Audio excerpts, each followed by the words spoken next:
மண்ணும் நமச்சிவாயம் மலையும் நமச்சிவாயம் என்று திருவண்ணாமலையானை வாழ்த்தி நாம் இல்லம் தோறும் இன்று திருவிளக்கு ஏற்றி இறைவனை வழிபாடு செய்து கொண்டிருக்கும் அருமையான தருணம் இந்த திருக்கார்த்திகை திருநாள். அற்புதமான நாள்.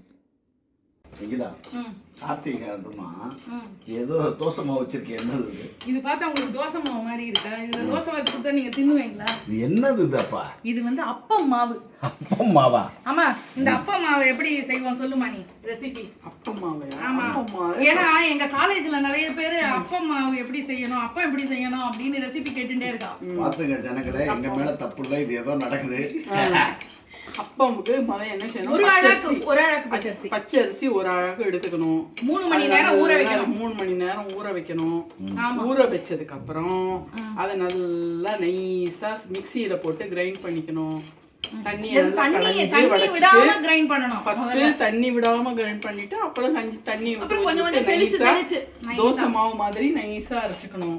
அரைச்சதுக்கு அப்புறம் ஒரு கிளாஸ் எடுத்தீங்கன்னா அதை 3/4 கிளாஸ் வெல்லத்தை பவுடர் பண்ணிட்டு அதை வந்து பாகு எடுக்கணும். அதுக்கு வந்து தண்ணி விட்டு நல்லா கரைச்சிக்கணும். அதோட கல்லெல்லாம் எடுத்துட்டு அதுக்கப்புறம் நம்ம வெள்ளத்தை க்ளீன் பண்ணி எதுக்குமா சுத்துற? வெள்ளத்தை க்ளீன் பண்ணி நல்லா அதை நல்லா கரைச்சு வச்சுக்கணும். அந்த வெள்ளை கரைசலை தூக்கி இதுல விடணும். கரெக்டா விட்டு அரைக்கணும். அதுக்கப்புறம் மஞ்சள் பழம் ஒரே ஒரு பழம் போடணும். மஞ்சள் பழம் ஒண்ணுதான் போடணும். ஒரு டம்ளருக்கு ஒரு பழம் எல்லாம் போட்டு முடிச்சோம்னா அப்பம் ஆயிடுமா? அதுல ஒரு ஏலக்காயும் தட்டி போட்டுக்கணும். ஏலக்காயும் தட்டி போட்டுக்கணும். உங்களுக்கு வேற ஏதாவது தட்டி போட்டுக்கணும்னா நீங்க போட்டுக்கலாம். தேங்காய் கீத்து போட்டுக்கலாம். தேங்காய் துருவலா போட்டுக்கலாம் போட்டு. ஆனா அது 1 மணி நேரம் ஊற விட்டோம்னு வைங்களேன், இதை அரைச்சதுக்கு அப்புறம் அது புஷ்ஷுன்னு வரும். மெத்து வருமோ? சரி, அதெல்லாம் இருக்கட்டும். மாவு மட்டும் காட்டினீங்களே, அப்போ எப்போ ஆகும்?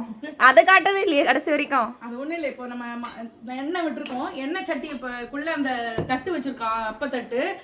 அது நல்லா சூடானதுக்கு அப்புறம் அந்த அப்ப தட்டுக்குள்ள ஒரு ஆப்பை கரண்டி இதோ பார் இப்படி விடணும்.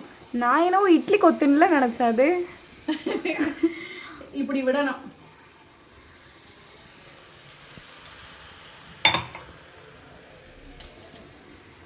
அதுக்கப்புறம் கம்பியால குத்தி குத்தி திருப்பி போட்டு எடுக்கணும்.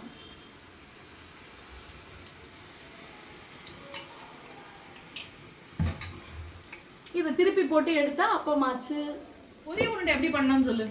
பொரி உருண்டை எப்படி பண்ணோம்னா, இந்த அவல் பொரி கிடைக்கிறத வாங்கி 3 அழாக்கு எடுத்து நல்லா சூடு பண்ணிக்கணும். நல்லா சூடு பண்ணி ஒரு தட்டில் போட்டுட்டு 3 அழாக்கு எடுத்தேன்னா அதை 1 அழாக்கு வெல்லம் எடுக்கணும். அதாவது 3 அழாக்குக்கு 1 அழாக்கு வெல்லம் பவுடர் பண்ணி போட்டுக்கணும். அதில் கொஞ்சம் சுக்கும் ஏலக்காயும் தட்டி போட்டு நல்லா அதை ஃபர்ஸ்ட் அதில் கல்லெல்லாம் எடுத்துட்டு அதை பாகு காய்ச்சணும். பாகு காய்ச்சி அது கம்பி பாகு மாதிரி வரும். கம்பி பாகு வரும்போது இந்த ஏலக்காயும் சுக்கு பொடியும் போட்டு நல்லா கொதிச்சு நம்ம ரெடியா வச்சிருக்கணும். அது மேலேயே விட்டு விட்டு விட்டு கிளறி அது உருண்டை பிடிக்கணும். கொஞ்சம் ஆறுன சூட்டுல ரொம்ப ஆறியாச்சுன்னா பிடிக்க முடியாது. ஏகதேசம் லைட் சூடு இருந்ததுன்னா கையில நெய்யை தொட்டுண்டு பிடிக்கணும். பிடிச்சா அது வந்து கை சூடு தாங்காதவால கையில நெய் தொட்டுக்கிறோம். நெய் தொட்டுனா சூடாது. அதுதான் நெய் தொட்டுக்கிறோம். எதுக்கு நெய் தொட்டுக்கிறோம்? கை சூடு பொறுக்கிறதுக்கு. சரி, சீக்கிரம் பண்ணு. எல்லாத்தையும் வச்சு சாமிக்கு நெய்வேத்தியம் பண்ணலாம். நேரம் ஆச்சு. உன்னோட அப்பதான் கரெக்டா அந்த கலர் வந்துருக்கு பாரு.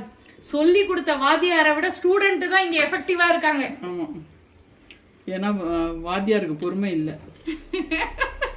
வாத்தியாருக்கு வயசாயிடுது.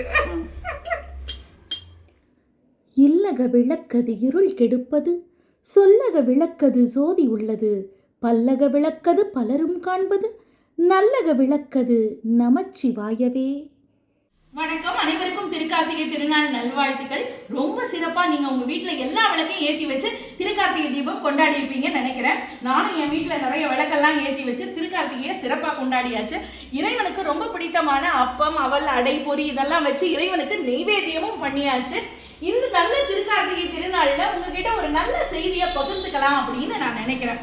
ஒரு முறை கிருஷ்ண பரமாத்மா என்ன பண்ணாராம், கௌரவர்களை கூப்பிட்டு இந்த வீட்டை நிரப்புங்கன்னு சொன்னாராம். அப்போ கௌரவர்கள் என்ன பண்ணாங்கன்னா வைக்கோலால வீட்டை நிரப்பினாங்களாம்.